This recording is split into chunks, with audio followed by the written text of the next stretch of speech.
we love that you're here. Northwest Thank you. Meantime. You've been up for the luncheons before. Yes. We heard you give your exegete on spiritual parenting. Tell us about the messiness.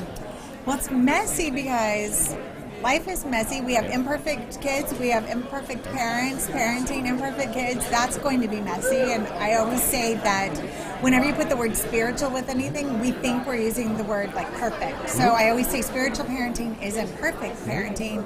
It's parenting from a spiritual perspective, which means that we're going to have an eternal perspective. So the messiness is going to happen here in the temporal, and our eyes are focused on the eternal, the things that are happening in our kids' hearts and souls, and that takes time because, as we know, we're still being spiritually parented by God, and we're still messy.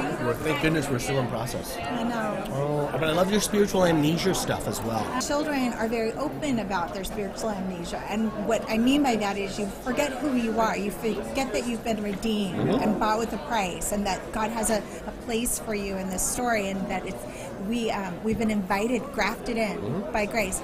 And we forget our roots, and we get sucked up in the world. And so our children need to be lovingly brought back to the storyline. And I don't think as parents we have to freak out, because we have that, and our Heavenly Father woos our hearts back when we forget. And I think they need to have permission to be able to ask questions, to know that we're not freaking out that they're asking those questions, that we trust in a God who's pursuing them, and He does. I know. And I think when we look fearful, we're kind of communicating to our children that we are not sure that it's really going to stick. But when we have confidence to say, you have a loving Father who will continue to pursue a relationship with you, I think that they live off of that confidence when they themselves don't yet have it.